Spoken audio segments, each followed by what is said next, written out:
Everyone, इस video में हम डिस्कस करेंगे माल न्यूट्रिशन के बारे में। माल न्यूट्रिशन क्या होता है? एक पैथोलॉजिकल स्टेट है आइदर फ्रॉम डेफिशिएंसी और एक्सेस ऑफ न्यूट्रिएंट्स की वजह से। ठीक है, एक पैथोलॉजिकल स्टेट है रिजल्टिंग फ्रॉम डेफिशिएंसी और excess of nutrients in the body. ठीक है, 4 टाइप्स के हैं माल न्यूट्रिशन, 4 फॉर्म्स होते हैं उसके, under nutrition, over nutrition, imbalance और स्पेसिफिक डिजीज़ की वजह से।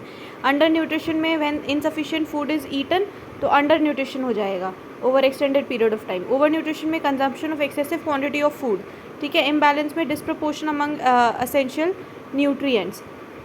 स्पेसिफिक डेफिशिएंसी मतलब इंडिविजुअल न्यूट्रिएंट की स्पेसिफिक डेफिशिएंसी हो रही है। यहाँ पे न्यूट्रिशनल डेफिशिएंसी डिसऑर्डर्स में क्वाशियोकर, मैरस्मस, ज़ेरोप्थेल्मिया, न्यूट्रिशनल एनीमिया और एंडेमिक गॉइटर होता है। इकोलॉजी ऑफ माल न्यूट्रिशन देखें तो ecological factors related to malnutrition कौन कौन से फैक्टर्स हैं?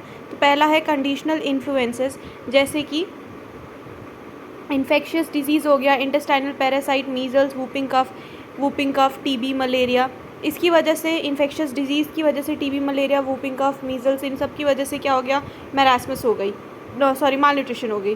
ठीक है, नंबर 2 अपना है कल्चरल इन्फ्लुएंसेस। इसमें फूड हैबिट, कस्टम्स की वजह से कि पपाया नहीं खाना प्रेगनेंसी के टाइम पे, जो कस्टम बिलीव्स, ट्रेडिशनल बिलीव्स की वजह से, ऑर्थोडॉक्स बिलीफ की वजह से मीट, फिश और ये सर्टेन वेजिटेबल्स को नहीं खाना, फूड टैबूज वगैरह। ठीक है, और draining away the rice water, piling of the vegetables, जो उसका न्यूट्रिटिव वैल्यू है उसको हटा देना। तो ये कल्चरल इन्फ्लुएंस हो गया माल न्यूट्रिशन का। ठीक, तो पहला कंडीशनल था इन्फेक्शियस डिजीज़ वाला और दूसरा कल्चरल इन्फ्लुएंस। नेक्स्ट है सोशियो इकोनॉमिक फैक्टर, जैसे पॉवर्टी, लार्ज फैमिली साइज़ हो गया, और food production, it is a problem of uneven distribution. Food production जो है ना अनइवनली डिस्ट्रीब्यूटेड है, तो उसकी वजह से भी माल न्यूट्रिशन हो सकता है। Food production, health services, nutritional rehab centre, तो ये 5 इकोलॉजी ऑफ माल न्यूट्रिशन है। प्रिवेंशन कैसे करेंगे? तो फैमिली लेवल पे एजुकेशन करना पड़ेगा, प्रमोट ब्रेस्ट फीडिंग प्रमोट करना है, nutritional need of nursing mother and children की न्यूट्रिशनल नीड को पूरा करना है।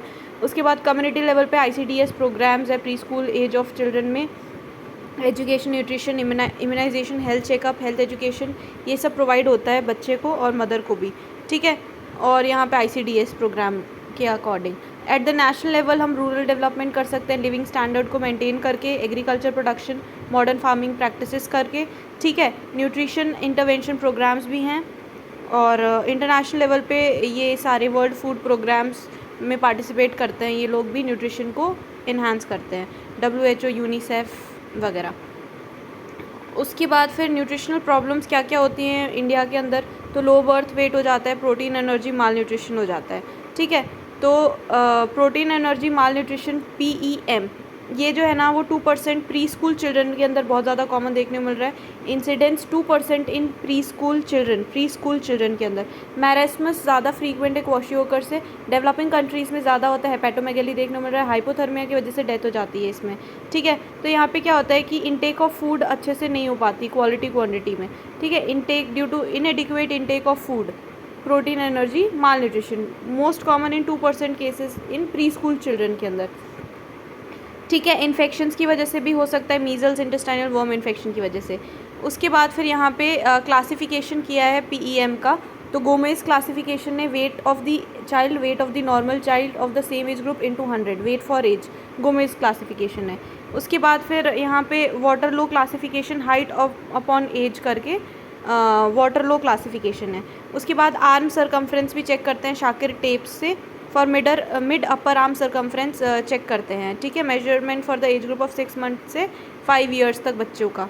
ठीक, उसके बाद फिर यहाँ पे सीवियर एक्यूट माल न्यूट्रिशन कब कहेंगे? Severe acute mall nutrition WHO, UNICEF ने बोला कि जब mid upper arm circumference less than 11.5 centimetre हो, बाईपिडल इडिमा हो, सीवियर वेस्टिंग हो, और वेट फॉर हाइट जो है वो लेस देन 3 स्टैंडर्ड डेविएशन हो। ठीक है, फिर मैरास्मस और क्वाशियोकर में क्या? मैरास्मस में मसल वेस्टिंग देखने को मिल रही है, severe loss of subcutaneous fat हो जाता है, वेट फॉर हाइट बहुत ज़्यादा कम होता है। ठीक है, चाइल्ड इज क्वाइट और डायरा कॉमन होता है। क्वाशियोकर में ईडिमा प्रेजेंट होता है लोअर लेग्स के अंदर ज़्यादातर, चाइल्ड इरिटेबल होता है, यहाँ पे चाइल्ड क्वाइट है, और पुअर एपेटाइट होती है इसकी।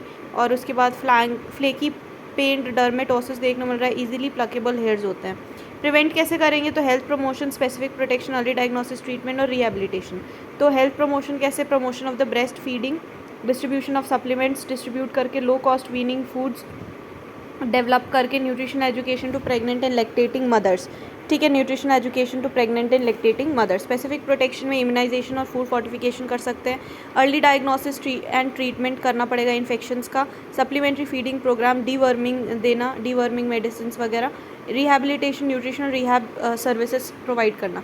फिर यहाँ पे और भी ये सारी डिजीज़ेस में xerophthalmia, nutritional anaemia, iodine deficiency disorder, endemic fluorosis और लेथाइरिज्म, ये सब जो है ना ये न्यूट्रिशनल प्रॉब्लम्स हैं इंडिया के अंदर। ये क्या चार्ट बना हुआ है, इनएडिक्वेट डाइटरी इनटेक करोगे तो वेट लॉस होगा, इम्यूनिटी लो हो जाएगी और डिजीज़ होगा और एपेटाइट लॉस हो जाएगा और माल एब्जॉर्प्शन होगा, ठीक है। ये PEM का है, इनएडिक्वेट डाइटरी इनटेक तो वेट लॉस हुआ, इम्यूनिटी लो हो गई, डिजीज़ होगा और एपेटाइट लॉस और माल